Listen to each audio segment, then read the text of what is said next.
Hi, Vlad. Hi, Fiza. So Vlad, his full name is Vladyslav Siryi, and he's joining me as a Ukrainian citizen to talk about the ongoing crisis in Ukraine.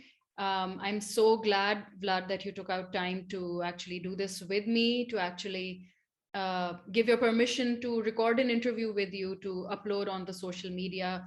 And the reason behind doing this, the purpose behind doing this is to give an authentic voice to what's actually going on in Ukraine and how Ukrainians are feeling about it. Because I think the mainstream media, although yes, it is covering it pretty well, but there's a set narrative which they have to sell one way or the other. We cannot blame them. So that's why I decided to do this with you. Because we know each other, we go far back. We met in 2015 in Beijing. We were classmates and we were friends. I mean, we are friends, yes. And we spent those 2 years together along with other friends of ours, other Ukrainian citizens as well, which of course I need to know from you how they're doing. So I'm very, very happy that you are lending your time to me to record this. Thank you very much for this invitation and for the chance to tell you how it is in reality from what I hear and know from my family, friends, and everyone I know in Ukraine. Thank Hello, you so much. Thank you, Vlad. Also, one fun fact that I want to add here about our friendship is that the reason I can read and write Russian script and I can speak some curse words in Russian is because of this man right here. You are my teacher as well. You're not only a friend and a classmate, you're also my teacher. So I have some level of respect for you. So yeah, that is that's what it already must be. something. Yeah, first words. That's what I can do pretty well, and that's what first thing comes to my mind describing the current situation too.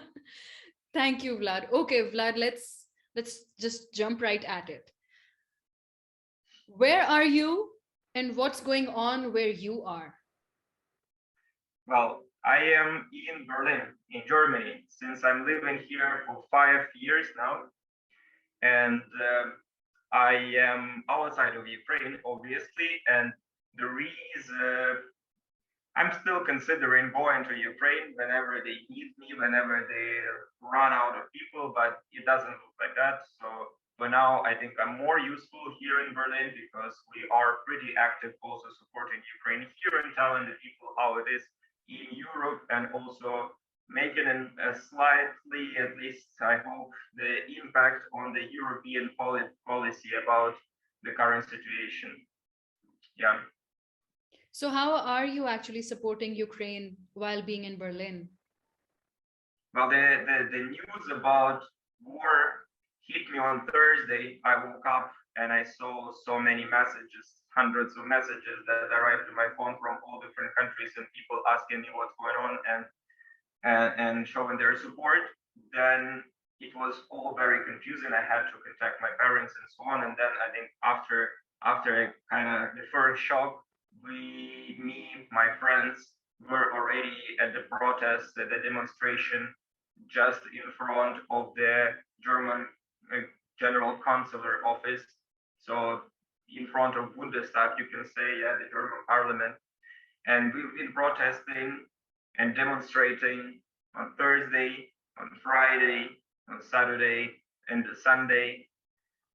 On a Sunday, the protest, the demonstration was, I think it was the biggest amount of people that I've ever seen in Berlin in one place. I think it was around 500,000 people who went on the streets of Berlin to show their support and solidarity with Ukraine. And of course, I was there. I also provided some footage for the Ukrainian TV channel because they're definitely not in the capacity to send anyone over to Berlin. So I actually recorded some interviews and sent them over to the Ukrainian TV. Oh, please do share those interviews with me as well. Definitely. Yeah, I can do that. Yeah, then what I can also say that well, apart from helping the country and the people in general, also have to take care of my family now. So let's say yesterday I was figuring out the best ways for the women in my family to leave the country, uh, and that takes quite a lot of energy and time actually to figure that out, because it's all very confusing and very chaotic.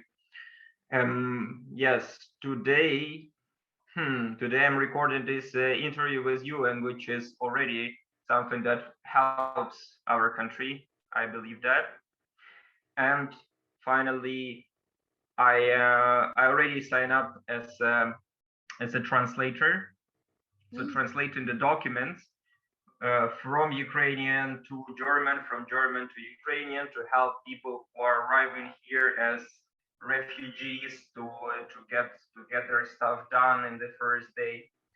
And also, I'm pretty much done tidying up my room, which I'm gonna give to the people who just arrived. So I still haven't found the people who are gonna live here, but I'm gonna give my place for them for free. I don't know for how long, and move in with my friend. That's pretty cool. I mean, these are some of the services that you can actually provide your country and your country people while living in a foreign country. That's pretty impressive. And even back then, as I know you, you were always very helpful. You were always on beck and call. Like we all knew that if nobody we can count on, we can always count on Vlad. And I think it also comes from the, how can I say, from the Ukrainian spirit that you have in you, in yourself, because from what I've been seeing and reading, it's that all Ukrainians have united together, although they've been, from what it's being portrayed again, is that there's a feeling that Ukraine has been left to fend for itself. You guys are kind of isolated to defend yourself against an enemy, which is, of course, much bigger, not only in size and population, but also when it comes to the military size, right? It's one of the most powerful militaries. And it's quite impressive to see Ukrainians standing together strong to support themselves, to defend themselves. And I believe you, being a Ukrainian in German, if you're opening your doors to all other Ukrainian citizens who are seeking help, and as you said, you are translating documents to help them out how to settle in Germany, temporarily or permanently, that's their decision. I believe the other people of the Ukrainian community are doing the same or similar things.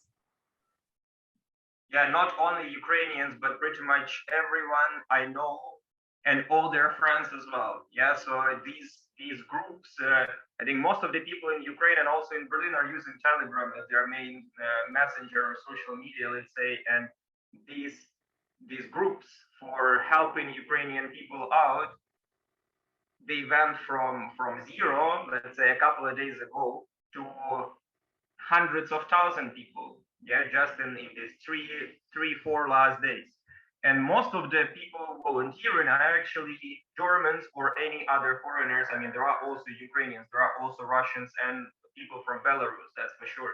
They're all pretty much united over the yeah, to smoothen up this experience that people have at the moment. It is horrible. Need to leave the country, to flee the country, absolutely unprepared. And yeah, there are Ukrainian people. I think most of the Ukrainian people I know, if not all, who are in Berlin or in Germany, they are right now pretty active helping people out. So if as I already said, they are focused on, let's say, translating, or maybe tomorrow I actually planning to go to the Berlin main train station to just greet people there and help them to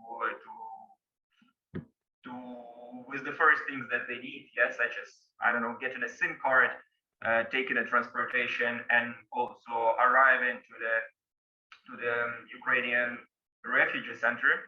So many people do that, but also other people are more focused on sending the humanitarian aid, raising the fundraising, sending the donations, and so on. Yeah, so there are different ways to help, and I'm very happy that there is not a single person that I know who would not be involved or anyhow, or will not show any support. Yeah, so I think that's also a great thing about Berlin, and one of the reasons why I'm living in this city, because the solidarity is not just a word here.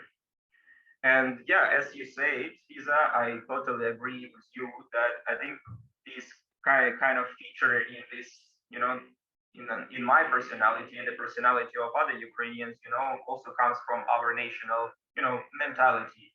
And I think that's how we're still standing, and not just standing, but it seems like we're winning. Yeah.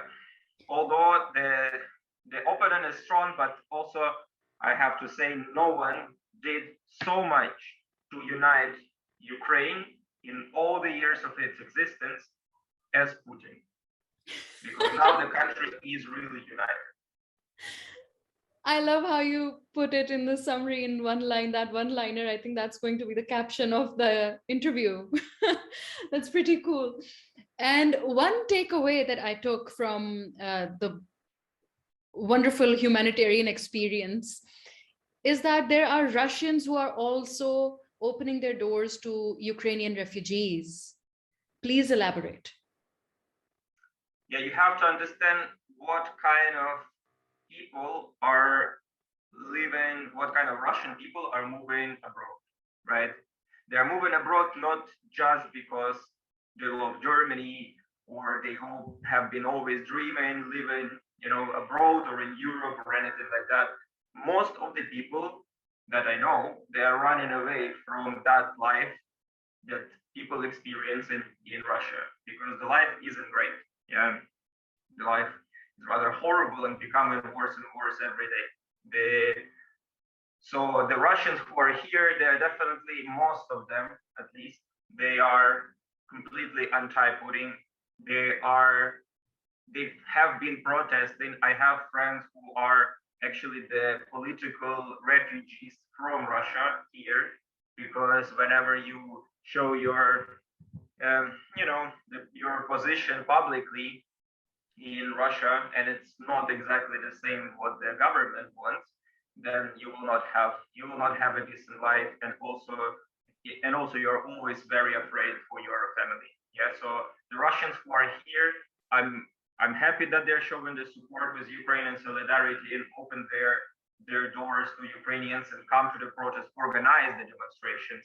Yeah, so some of these demonstrations that I've been talking about were organized by Russian people. Mm-hmm. And one of the normal places where we would gather would be just in front of the Russian embassy here, which is also a huge building looking like like that tower in Mordor where Sauron lives. So anyway, yeah, there is one thing though. It's still very dangerous for them even to do it here, right? So whenever identified on the protests here in Berlin, it's very likely or almost guaranteed that their parents, their family members, back in Russia, suffer the consequences back in Russia. That's right. What kind of consequences are we talking about? Going to jail? No. Yes. Do you know what is the punishment that you receive in Russia right now if you call this war a war? What is the punishment? 15 years of prison. You're joking. No. And there's no trial in the court. It's just an order, and they're just arrested there and then. Current in today's Russia, court is a joke, right? You can compare it to a court that people go through in North Korea. I mean, technically there is a court. In fact, it's all pretty much decided before the court starts. But Vlad, I've never been to Russia, and I don't know Russia or Russians that well to actually form a counter argument to this. You are very close to Russia, you even speak Russian and ex-Soviet Union, all of that. So you have your roots, right? So, but there is something that's out there, is that Putin actually lifted Russia up to its status that it's at today. And he took the Russians out of the poverty and the famine and everything bad that was going there. This is what's out there, right? So Putin is kind of, if not a superhero, then just a hero in rescuing Russia and bringing it to the world power status that it's at today. So why would Russians actually feel that they're anti-Putin when Putin is responsible for the current status of Russia? He is responsible for the current status of Russia, and that state is anti-human. If you see the level of poverty in Russia, it's increasing with the Putin's rule, right? So if, of course, I agree with you at this one that the 90s were horrible. Yeah, in Russia, in Ukraine, it was all very much, yeah, the criminal capitalism as it is, right? The just absolutely no law, no legal system, and so on. But if you look at Russia right now, it's not much different. Most of the population lives in poverty officially, right? And that's totally fine for them. The people have barely any means to survive, to live. They're left alone, also without any rights. They don't have the right to protest. They don't have a right to show their position regarding everything happening. They don't have any opposition. I don't know if you are aware about the current state of political opposition in Russia and the story of Alexei Navalny, who is right now going through court and a court and a court, and it's all ridiculous and has nothing to do with what he was actually doing. I hope that you also had the chance to see the investigations that the Navalny's team made about the corruption in Russia, the corruption of personally Putin and his... What's his party's name again?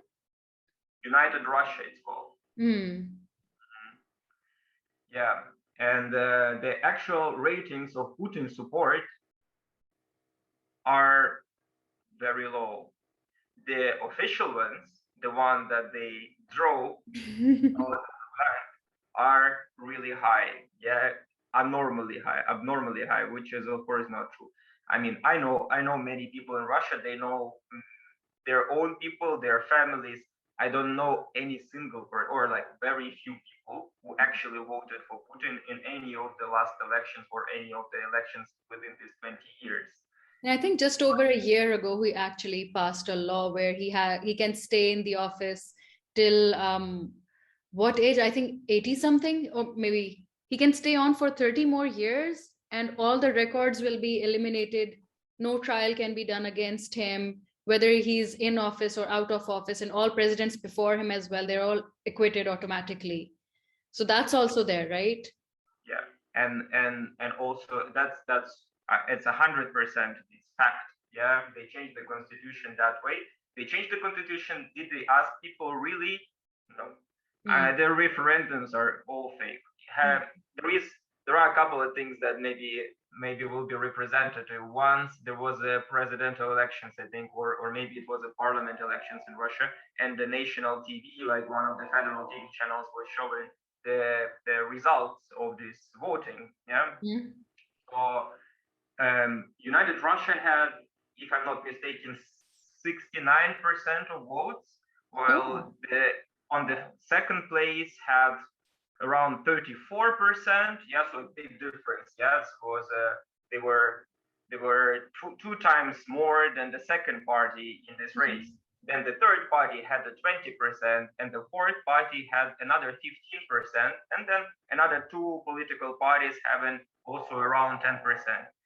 All that combined is 146%.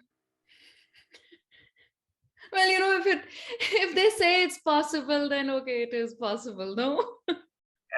Everything is possible whenever it comes to Putin, United Russia, and a country where there is no independent court system, there is no independent police, there is all of that is just serving one goal, to keep united Russia and Putin in power, although people don't really want it.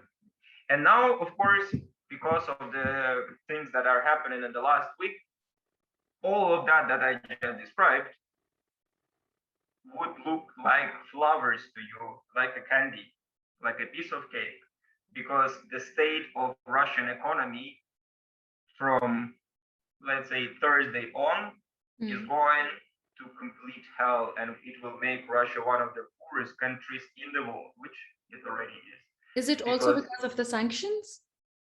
The sanctions, yes, the sanctions, the financial isolation of the country from all the processes happening in the world, right?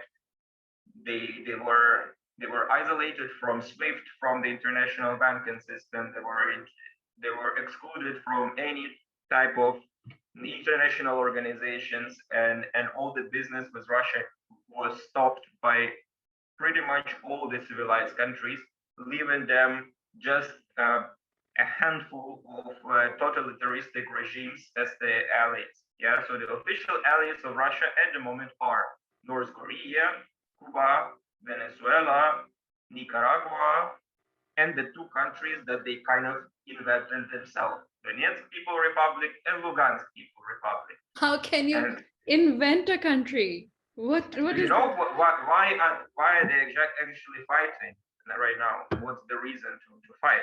Well, initially, I thought it was over Crimea, because I know Crimea is a disputed territory between Ukraine and Russia.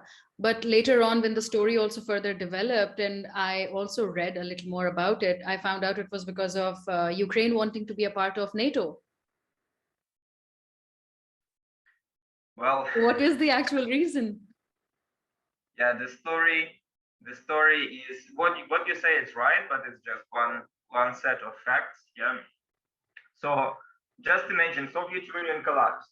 Yeah. The first thing, Soviet Union collapsed in 1991.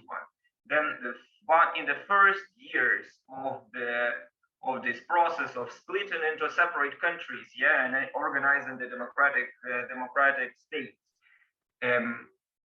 Moldova, I don't know if you know about it, it's a very tiny country between Romania and Ukraine.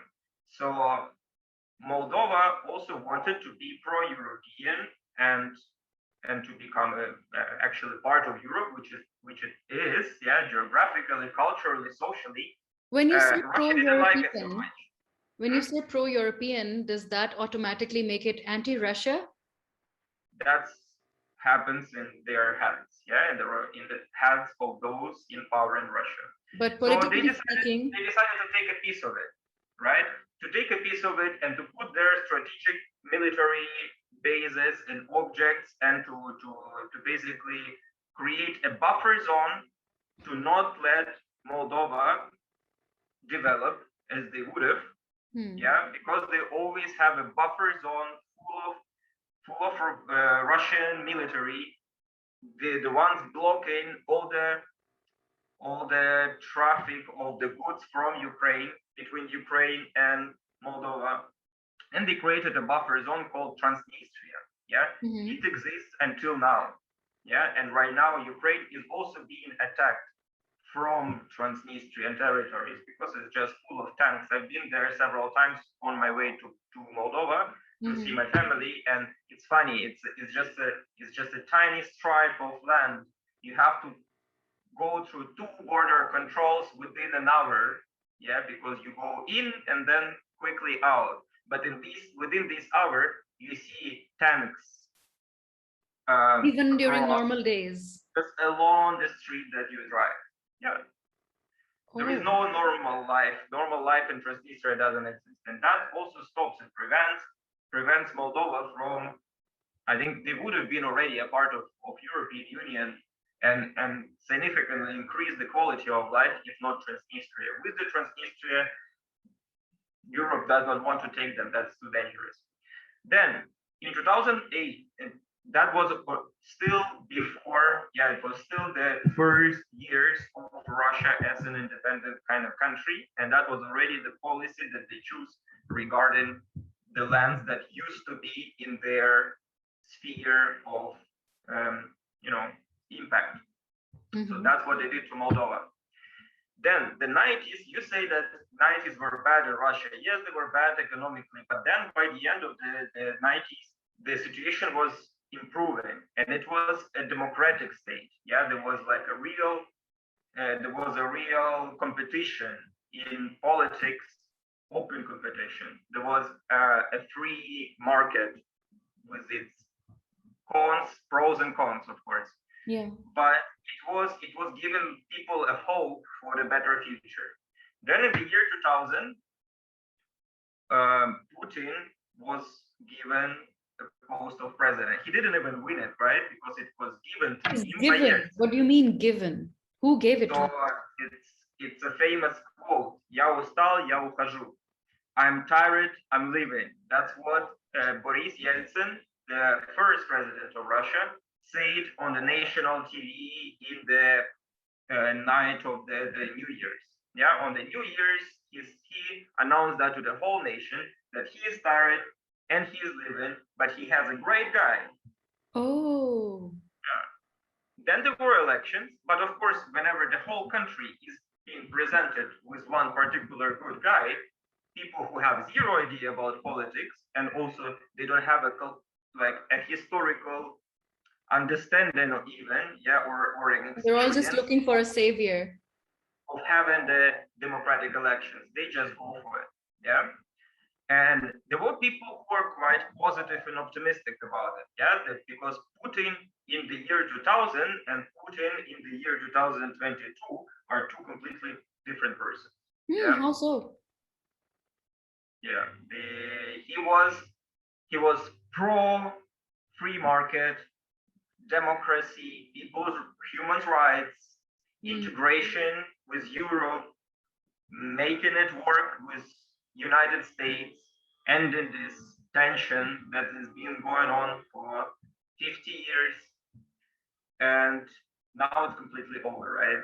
Now we're not talking about any integration in Europe.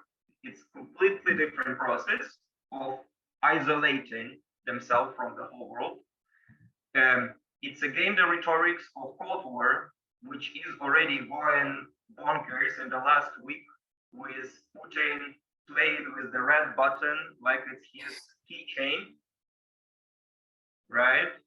And the free market. I mean, whenever the company is disagreeing politically, yeah, where it's not working the way that works for Putin, meaning extracting the money from such a resourcefully rich country, extracting the money, selling the raw materials, making quick cash, and putting it in an offshore. Any company that does not agree to give a piece, a slice, it's a click. It's a click of his. Yeah, and then it's gone. I mean, it's very easy to find a reason why. Yeah, because maybe they didn't pay enough tax. Maybe they broke some law. Well, you know, when you have to catch somebody or stop somebody, there's always a reason or an excuse to support why you did something, like support your decision. Okay, Vlad, I want to know when I just wanted to quickly tell you to finish my idea, right? So Putin in the year 2000 was still a liberal Putin, yeah? And then by the year 2008, the opposition, half of the opposition was already more or less in prison. And in 2008, they invaded Georgia. Yeah, Georgia that also didn't want to suffer the same horrible state as Russia without any development. They choose a pro-European or pro-American vector of their development. Then they got the Russian tanks and the aviation bombing the Georgian cities. And till now, from the 2008, there are two buffer zones. So two pieces of Georgia that are now, as you said, are disputed territories. I mean, they are only disputed because they are occupied. It's called, one is called Abkhazia, the other one is called South Ossetia. Until now, there is absolutely no solution, and that also prevents Georgia from becoming actually a great state, which it deserves to be, yeah, because it could be a huge economical and touristic It is a beautiful country, true. I mean, I've seen photos. I haven't been there. Then the next step, so Putin in 2014 was already a proper dictator, the proper angry, totalitarianistic kind of type.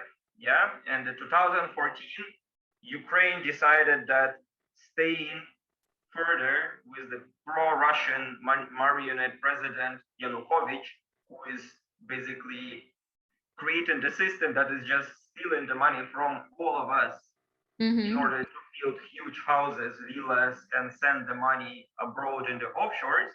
Ukrainians did not agree to that, and despite the huge resistance from Russia and from pro-Russian forces, they managed to overthrow this government, right?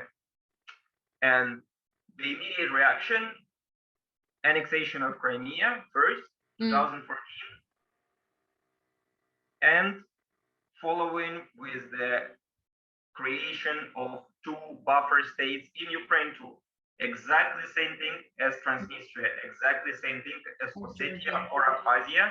This is called now Donetsk People Republic and Lugansk People Republic. That's it. That's the People Republic? That's what they are called. These are basically the fake states ruled by pro-Russian, Russian financed, Russian-backed separatists, terrorists, who are actually all of them having really shady history, right? So I'm going to tell you just one fact. The president of Donetsk People Republic is called Pushilin. Pushilin, that's his last name, Pushilin. Pushilin. Denis Pushilin. We also call him Denis Dushilin, but that's a joke. Yeah, I could sense from your tone. What's the joke? Can you please translate for us? Yeah, so his name is Denis Pushilin. If you swap the first letter, Denis Dushilin, and Dushit means to choke. Yeah, so okay. Well, we get the point. That's not okay, Vlad. And it is what it is. Yeah. The thing about this guy is that he was the one in charge of the reborn MMM, and MMM is a financial pyramid. You know what's pyramid? Like a Ponzi scheme? Ponzi scheme, exactly. So it was a huge Ponzi scheme in the 90s, where the people who just left the Soviet Union, they did not know anything about how to make money in the free market, how to make money when it's not provided by the government, and there was a huge scam. There was a huge Ponzi scheme called MMM, triple M. So many people lost the money. I think there were like millions of people losing everything they have, including my parents. Whoa. And that the guy disappeared, right? The guy disappeared, the money was not paid back, everyone was suffering, and that was another reason why 90s were so hard for the people, right? Because many of them lost the money on the MMM. Then it was hard to believe, but I think in 2011, there was a reborn MMM. Yeah, so 10 years later, they decide, by the same guy. Basically, the same guy, is telling that, okay, it didn't work last time, but if you jump in real quick now, you're gonna get it. You're gonna get so much money. And this Denis Pushilin was I think he was like a head of the Ukrainian branch of that. So basically, the guy who knew what it is, who knew that is tricking people into losing all their money. Yeah, and he was in charge of all this. Then, of course, it didn't work. Of course, it was not such a successful Ponzi scheme as the first one in the 90s. But I think some of these people still made money out of suffering and of the others. So, but it was not great, I think. And now he found a new thing. he found a new way to make money out of the population, and that's called Donetsk People Republic. Now he's the president of it. Same guy, the MMM guy. And who made him the president, if I may ask?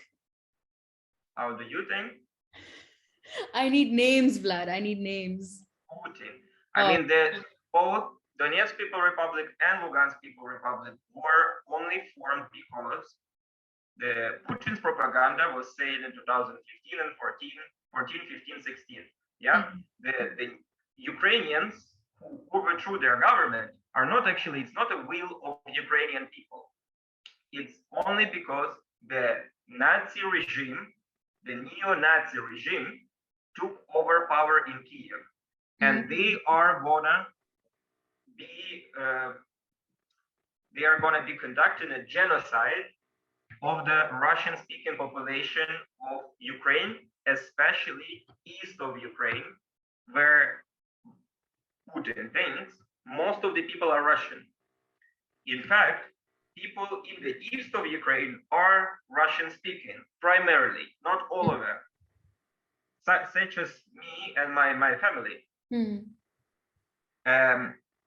And they said, yeah, okay, we need to protect people. We need to save them from the neo-Nazi from Kiev who are gonna kill them. Oh, wow. Yeah, and they say, okay, then we are not gonna enter with our military forces. So officially, as Russia claims, there were not a genocide. There were no Russian soldiers in Donetsk and Lugansk, but rather the self-defense forces. Self-defense from what exactly? From these regions, right? So the people decided for themselves to not be with Ukraine. Okay.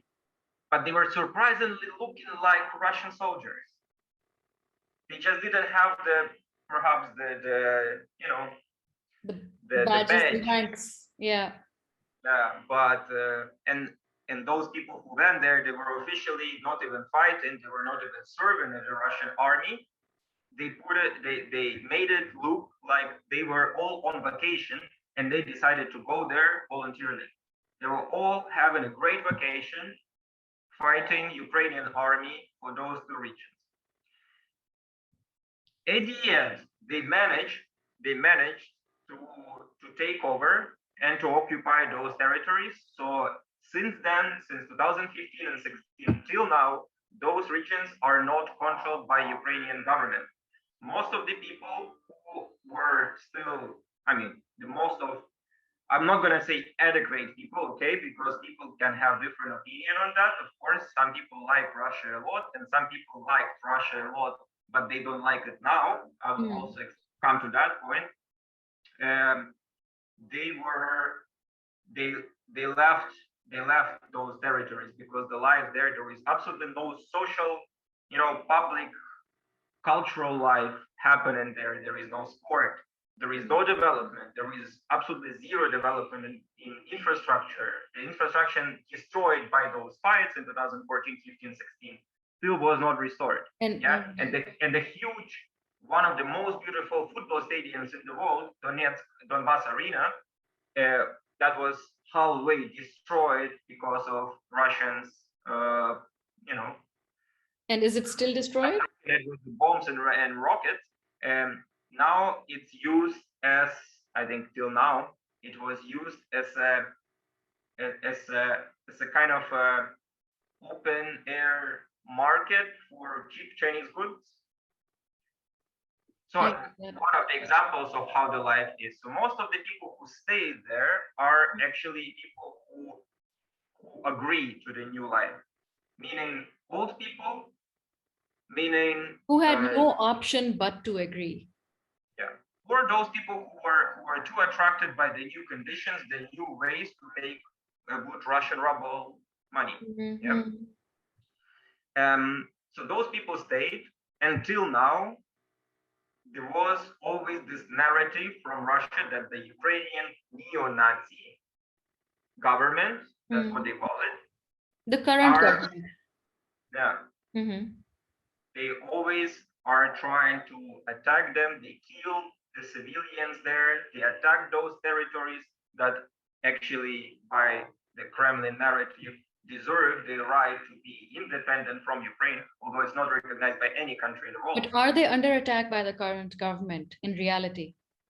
No, because they were not, but there were fights. Yeah, and I think as you and me were in China, I think I was telling you that pretty much every week there is at least one Ukrainian soldier dead. Yeah, because this new border was always a place of conflict, because the Ukrainian forces who were trying to protect and to keep the rest of Donetsk and Lugansk region with Ukraine, they were constantly attacked. They had to fight back. Of course, there were the civilians also killed. There were houses destroyed. But I mean, I don't know how to prove it to the world, but I think there are a lot of proofs to say that the attacks were actually conducted by the side of the separatists. And even the fact of Ukraine fighting with someone for their own territories is already ridiculous, right?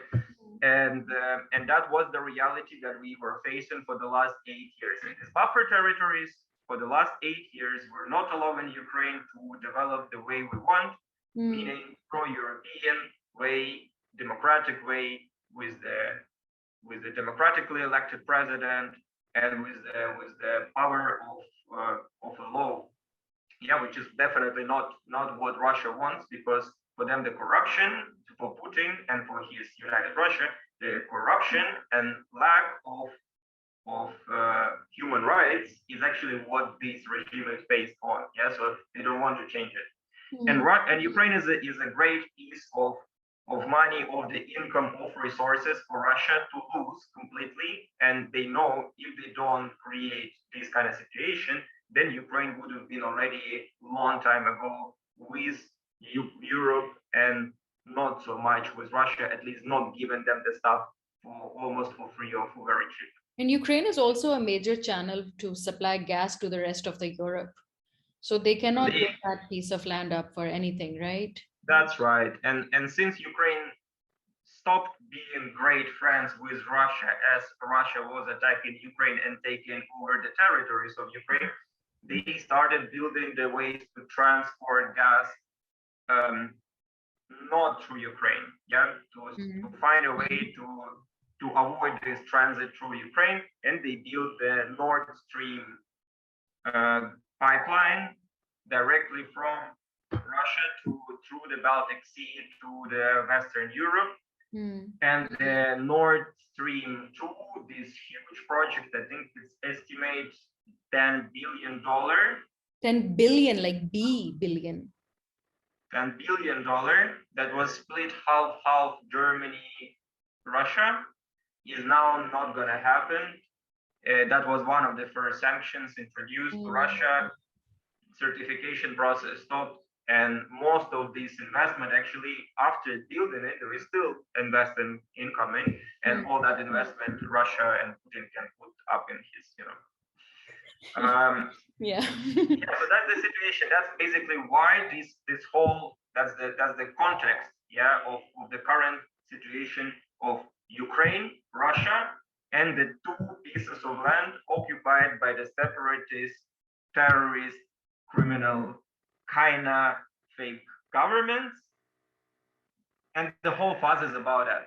So Putin say that those people in these occupied territories, which they say are two independent countries, not recognized by any respected state in the world, those people are constantly killed, attacked by Ukrainians, and we need to protect them. We need to stop the genocide of the Russian-speaking people. It's and that is the formal reason to invade. It's quite a familiar narrative, in the sense that see, when a powerful country has to take over a weaker country, the same narrative is adopted that, actually they're trying to attack us, so we need to defend ourselves, hence the takeover. It is a sorry excuse. We've seen it happen with Israel and Palestine. We've seen it happen with Pakistan, India, and Kashmir, and the same narrative is being built here again. So I think it's an age-old excuse that I think people can see through today at this point. But then again, there are some political allies, there are political agenda. Again, the news channels are linked with party A, party B, party C, so they have to sell that narrative. But I don't think any person with a thinking brain would actually believe in this narrative. So I agree with you. It is an absolutely shit narrative that a powerful country tries to sell. Vlad, I need to know, what was your reaction, or what was the feeling inside of you when you officially heard, either through the phone, through a friend, through your family, or on a TV channel, that Ukraine is under attack? I was scared and confused. I did not know what I have to do right now, right? I had, usually I am pretty well, I'm very solution oriented person, and Yeah. that I didn't see any solution at all, and I had absolutely zero plan. What are we gonna do now? What I'm gonna do now personally? What my parents are gonna do? What the whole country is gonna do with all of that? It was really scary at the beginning, and it was really shocking. Although there were the signs of that this might happen. Yeah, the people were evacuated few days before the attack from those occupied territories of Donetsk and Lugansk. They evacuated the civilians, besides all the men who would need to fight, to Russia. Yeah, so the hundreds of thousands of people were evacuated. There was narrative on the Russian TV that we really, this is the time to protect our lands, to get them back to our Russian home and so on, at our united Slavic birthplace. And there were the signs, but I think none of us believed till the very last day, or till that warning, that this can really happen, and they will go with the actual war against their brothers. Yeah. How did you find out? I found out. I woke up and then I was like, my phone was ringing a lot. Yeah, and then I checked my phone and I saw that that night I think I was staying up till very late, and I was watching also some political shows because it was already like the tension was in the air, and then I woke up pretty late. So by the time I woke up, there were already like 100 messages that I received from people all over the world. And the first message that I saw, which was displayed on my locked screen, was from my mom. Vlad, we're already being bombed. No. Like she could hear the bombs, or she could see them?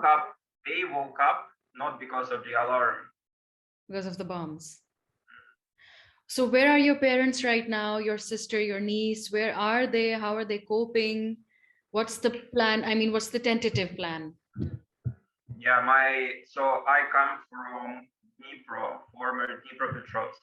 That's you can say, a capital of central Ukraine, but slightly more to the east, the Russian-speaking part of the country. And it's 200 kilometers away or something like that from Donetsk. Yeah, so it's pretty close. It does not take much time to arrive there, which makes it scary. The first day and the second day, I think that's what the first thing that Russian forces decided to do, and that was the original plan, to bomb the airports and all the airplane facilities to prevent Ukrainian air forces from launching the planes and also from receiving help from the West. Yeah. So the bombs that my parents, as well as my sister and my little niece, heard that first morning it was the attack on the airport, and also the smaller airport, which is really not so far away from my house. So that was the first thing that happened in my hometown. Till now, and it's been already almost a week. Yeah. I am very grateful, not to Putin definitely, but just probably to luck, that my city is perhaps safest at the moment in the whole eastern half of Ukraine. Why is that? Because besides those bombs at the airports and also the bombs thrown at one big factory, like a strategic factory that also makes the rockets. Besides that, there was nothing till now. While all the neighboring regions of Ukraine are being heavily attacked. Yeah. So all the regions surrounding our place. So you're saying that there's an ammunition. It doesn't look very dangerous for people in my hometown, for my parents and for my family and for my friends. But I think it is very dangerous to think that it's not dangerous. So what I'm getting is that there's an ammunition depot near your hometown, and if that is attacked, it will all blow up. So the ammunition depots are not really around my city yet. Yeah, it's very close to where the cities are being heavily bombed. Yeah, so whenever I, for example, fly from Berlin to Ukraine, the airport that I would be using, ideal airport for me, would be Kharkiv. Yeah, it's just 2 hours away with the car from my hometown. So you probably don't know yet, but I will show you the footage. Kharkiv is being so heavily bombed, it's destroyed. The city center is destroyed, and what the Russian propaganda says on the Russian national TV about the what do you call it, pointy attacks? Yeah, that they only point the military objects and they don't touch the civilians and the civil objects. Oh, so, like targeted attacks. They tell that to people of Kharkiv have their houses, their schools, their hospitals, their nursery houses destroyed by Russian bombs and rockets. Tell that to people who see Russian soldiers running around their streets with their guns and not letting anyone go outside. But they need to go outside because they need to go to the shelters and to the subway stations to cover themselves from the bombardments. And this is a reality now, and I cannot even believe this happened. It's a completely Russian-speaking city. Yeah, not only Russian speakers in Kharkiv. And I think every fourth of them has family in Russia because it's very and they treat it like it was a nest of the worst terrorists in the world. They really don't give them a second to breathe in and out. The people mostly stay in the basement. So this is happening 2 hours away from my hometown. Whenever my family says, "Oh yeah, we are safe because in Dnipro it is safe," I mean, for me, it doesn't look safe at all. That's why I would like my family, of course, to also leave that place to temporarily come to me, at least abroad, somewhere here, safer. But it's definitely not easy to organize that transfer because you have to go through the whole country. There are no planes besides the military jets allowed in the air of Ukraine. So I also saw in the news that Russia has actually closed the borders from Ukraine. Even like people that have to cross through to go to Poland, even they cannot do that anymore because Russia is now controlling the checkposts at the Ukrainian border. Is that also true? Well, Russia shares the eastern border with Ukraine, right?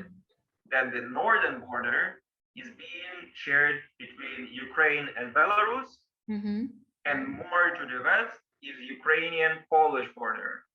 So Russia cannot block the way of Ukrainians to Poland. They cannot because we don't. It's not there. But there is another player coming into play, which is Belarus. I don't know what you know about Belarus in the cup. Is it in the last, pro-Russia or pro-Europe, as you said it? Is the last. So before the what we see right now, yeah, with Putin and the war following the scenarios of the Second World War and the Nazi Germany invasion, Lukashenko, the leader of Belarus, was called the last dictator of Europe. Yeah. Now I'm not sure anymore if he's the last one and who is gonna die first, Putin or Lukashenko, to be the last dictator of Europe. I hope both of them die pretty soon. If they do it on the same day, that would be great. But anyway, Belarus is so pro-Russian that already after Russia attacked Ukraine, Belarus organized a referendum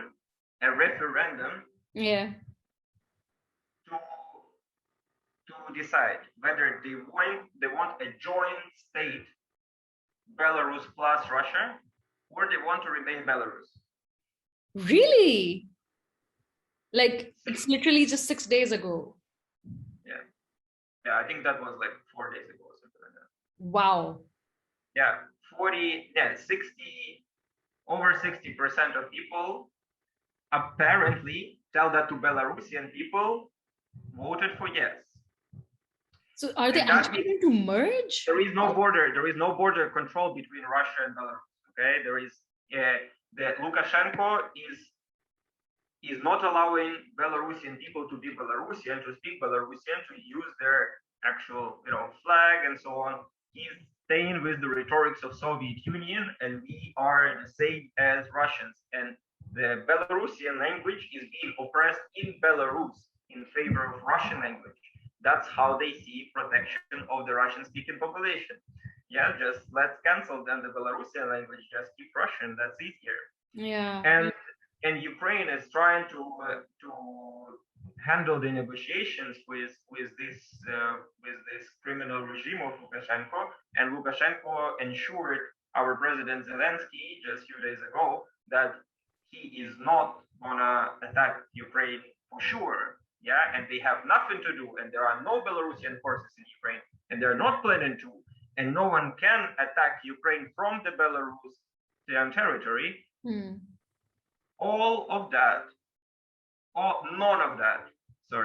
of that is true. Yeah, Ukraine is being attacked from the Belarusian territories by Russian forces. There are rockets, there are military jets, there are helicopters, there is everything. Now, I think since yesterday, we have official proofs of Belarusian military forces being in the territory of Ukraine. Well, Belarusian military sounds like Russian military because, of course, they're funded, backed, and trained by Russia, no? Same as Russia. In the whole budget of the country, there is 5% given to people. And 95 goes to the military? It goes to the military and to the personal pockets of those in power in charge. You're joking. I'm not joking. The military in Belarus for this poor provincial country is crazy. It's huge. I think there are more. It's very interesting statistics too. I think like by the 100,000 people of the population in, let's say, Germany, yeah, they have maybe I would just give you an example. I need to double check the actual numbers, but still, it's going to be like around maybe 10, 20, 30, maybe 50 max. Already impossible to mention police officers. Yeah, for 100,000 people in the country, they have this and that. So in Belarus, it's like thousands. Yeah, so if any other country would have like, up to 100, up to 200, they have over 1,000 for sure. It's a police state, same as Russia.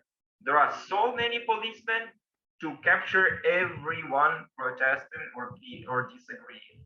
And the way they do it, it's horrible. It's a war against their own people in both Russia and Belarus. And I'm very sad. I'm very sorry for the people who have to suffer it. I'm very sorry, especially for the Belarusian people who were brave enough last year to protest so hard that it was so close for the whole world. It looked so that they're so close to overthrow this dictator of theirs. But when you kill, when you are with the guns against your own people who are unarmored, you still have a chance to stay, doesn't, no matter what. And it's the same thing applies to Russia. I'm saying specifically, I'm feeling sorry for the Belarusian people who are protesting and who are trying to do it, but not the Russian people, because Russian people, with all my respect and with so many friends from Russia that I have, are really, it's an apathy. It's an apathy, scared, fear, and and powerlessness that comes from the feeling of the Russian society right now. They are not even able to organize any protest against the war against their own people. There are already 5,000 people dead, 5,000 Russian soldiers dead in Ukraine,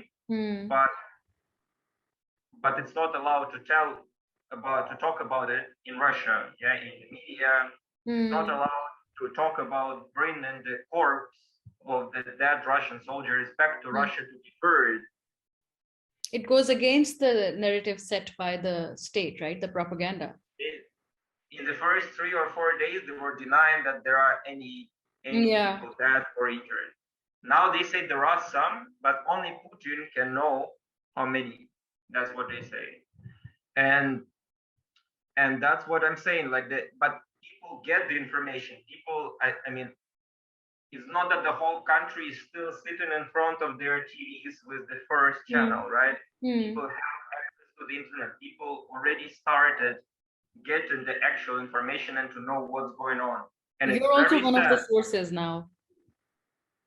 Yes, and it's very sad that in a 150 million people country,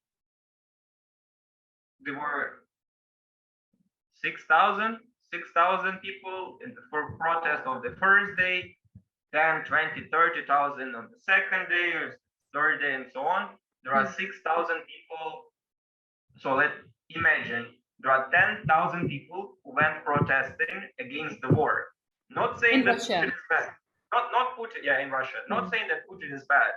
Not saying that we want another government, that we and so on. They were saying, stop the war. We don't want any war, especially against Ukraine, people just like us.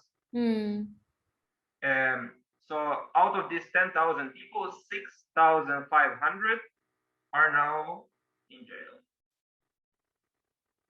I mean, in a temporary jail, so it's I mean, as temporary, decided how many years of prison they will have to suffer. I feel respect to these people who are now captured, but at the same time, for 150 million people country that is suffering such a crazy war, sanctions, their economy is just falling apart. The ruble costs 2 times more than ruble costs 2 times less than it was costing a week ago, and the prices went up 50% up in just 3 days. People are still apathetic enough to just don't go protest, and they're too scared. But you know, Putin also has a card to play, Russia being the second largest oil producer. So Putin is also, like, his ego, let's say, the political ego. If everybody is going to sanction Russia, then Russia will, or if it not has already, will block the oil supply, and it's the second largest oil supplier in the world. So the rest of the world will also suffer. No, all the prices will go up, even for all of us. For sure. How do you feel about that? I mean, who is going to win? I don't see anybody winning, honestly. It's just like a bunch of old men killing the time. And honestly, I do. Saudi Arabia and Qatar, maybe. Saudi Arabia and Qatar, maybe. all the other oil producers will definitely win from that. True, but USA he will, will to some suffer. extent, win from that because when I'm not maybe talking about the oil, I'm talking about the gas. Since Nord Stream 2 was stopped, postponed, or I think cancelled completely, I hope so. Germany is now in a very rapid manner, which is very not German way of doing things, building the new terminals for this compressed gas from the United States. Yeah, because that's the easiest and the cheapest what they can do to replace all that gas coming from Russia for now. But then let's see. I mean, Germany is another story. It's a country with very strange policy about the energetical policy, like the energy that comes from oil. It's a country that is still based on oil, and I mean, it's a different conversation. But anyway, they are very reliant. They were really reliant on Russian gas, but now it seems like they already understood that the world will not forgive them dealing with Russia, and that's something that all the countries in the world and all the governments in the world have to understand. If even you are neutral to the conflict between Ukraine and Russia, the world will not forgive you and the companies dealing with Russia anymore. And that's something that Pakistan also has to understand clearly, because it's going to be so uncool that it's going to have another set of sanctions against them as a consequence. You know, I need to know about your sentiments for your president, Volodymyr Zelensky. So do you think of him more positively now, or were you always feeling positive about him? That's a great question, Keith. It's very funny, actually. I was very skeptical about him. Yeah, before. I was critically skeptical for him when he was running for president. I would never vote for him. If you ask me in 2000, when he was elected, I didn't vote for him. I didn't vote at all because I was already abroad and it was too complicated for me. But I did not like both candidates, so to say. But if I had to vote, I would definitely vote for the other guy. And the history that happened after this, in the past years, proved me so wrong that I could not even imagine. The other guy is being now prosecuted for corruption, which he really deserves. By Ukraine or Russia? Yeah, by Ukraine. And but nevertheless, Zelensky, who was he's not a politician but a comedy actor. Yeah. And as for me, is not funny. I mean, never was funny for me, and never was like a person I would, a role model, a person that has any kind of authority to me.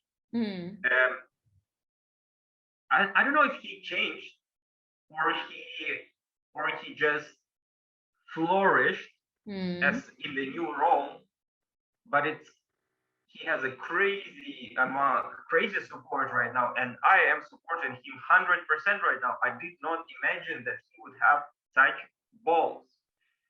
He has great balls. He is staying in Kiev, which is very dangerous, and he is saying that the Russian military is actually the part of their plan, to hunt him personally, to bring his head to the people on the TV, to show that the Nazi is done, right?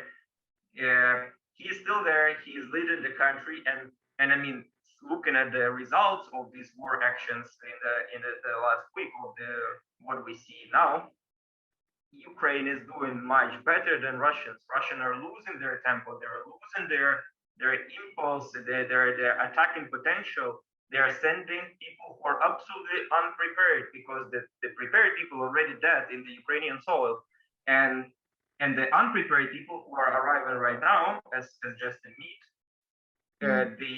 they have zero chance to stand the Ukrainian resistance. And it's crazy. I did not imagine that he would be so good, or at least his team, yeah, that the team that he's surrounded with is actually so great at organizing the small, nevertheless very powerful army. Yeah, Russian army is considered one of the greatest in the world, but by numbers, not by quality. Yeah, and there are many things that can prove that. So from the ammunition that the Russian army is receiving to the state of the weapons is not great. It's not being renewed. It's not being taken care of. The Ukrainian military posted so many videos already of the, whenever they capture, for example, they capture the Russian soldiers, yeah, and they look through their stuff. So what they find is the ammunition, which is crap, as I say, but also the food. Yeah, they receive the food in Russia to go with it across the border. The food has expired in 2015. No way. Has expired in 2015, and I'm gonna send you the video to prove Please it. do, yeah. It's horrible. How can you treat people like that?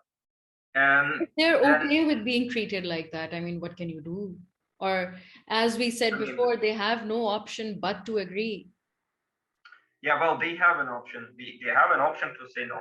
You can always say no. You can always and say no. And they would land in prison, no? Yes.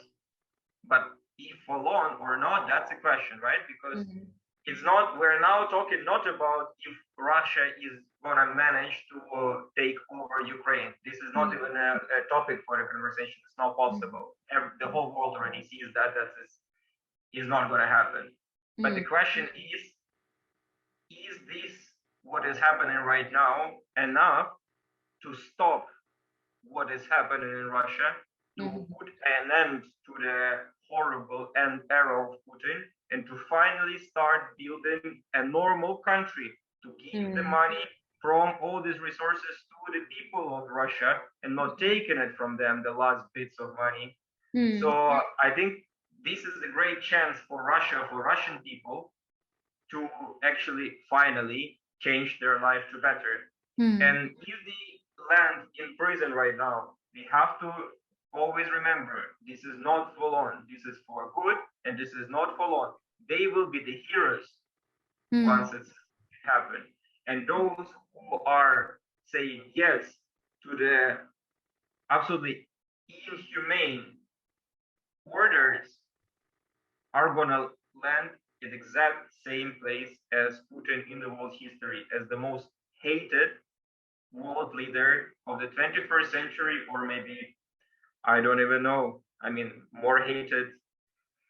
He is going for the record of Hitler, I think, by using his techniques, by using exact same reasons to start the conflict, digging his own grave, to claim that everyone else is wrong and they are right, for isolating the country, for creating such a strong propaganda system that even Goebbels would have been amazed by how Putin and his gang did that. Yeah, because some people who are still living in Russia I cannot even imagine how, but they're so much in this informational bubble that they have till now zero idea what's going on, and they're very happy about the special operation. That's what you have to call it if you don't want to go to prison for 20 years. They're very happy about the special operation because it's finally the time to get rid of the Ukrainian Nazi government. I don't know where did they see the Nazi. By the way, I mean, I know it's a sensitive topic for Pakistan, but there are Jews and the religious people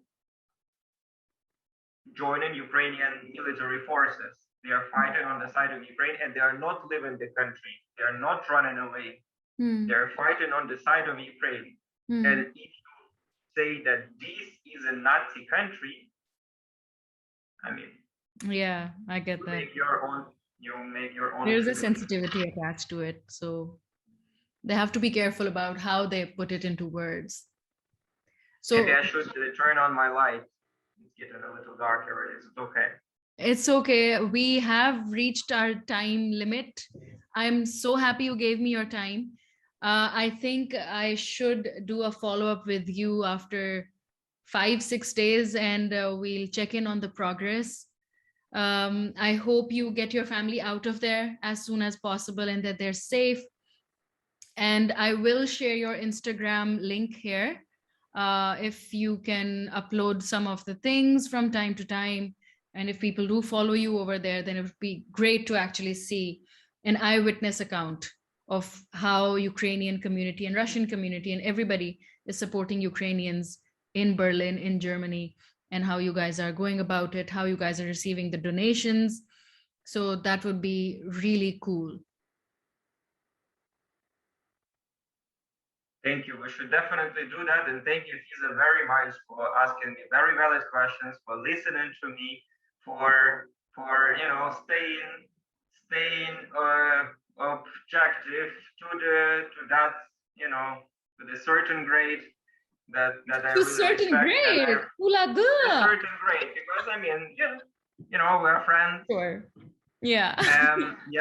And yes, I really would be happy to share more with you and with all the people of Pakistan, and I really hope that they would also show their position, and they would also show their their responsibility for the peace in the world, for not letting the World War III go in the full on, and also that people will have an impact on the government finally,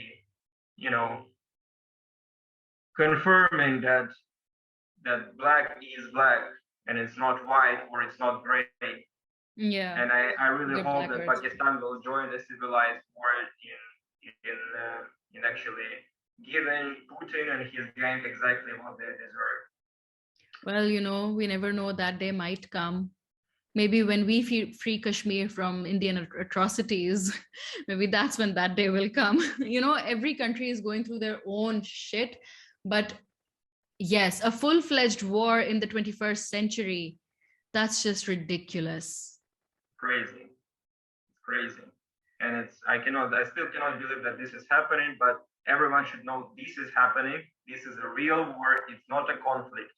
It's not a misunderstanding. There are thousands of civilians killed, and there are so many proofs that there are obvious war criminals who have to go to jail once this is all over, and I hope it's going to be over soon. Yeah. And if it's not clear for someone, we should definitely make another live and to tell people about the updates and about the new evidence of Yes. what is going on there. I agree with you. Thank you, Vlad. Praying and wishing for you and your family and for the Ukrainian community and everybody, for your Mr. President. I hope all of you succeed. Thank you so much. And I will talk to you the next time. And to all the Pakistani people as well. Glory to Ukraine. Slava Ukraini.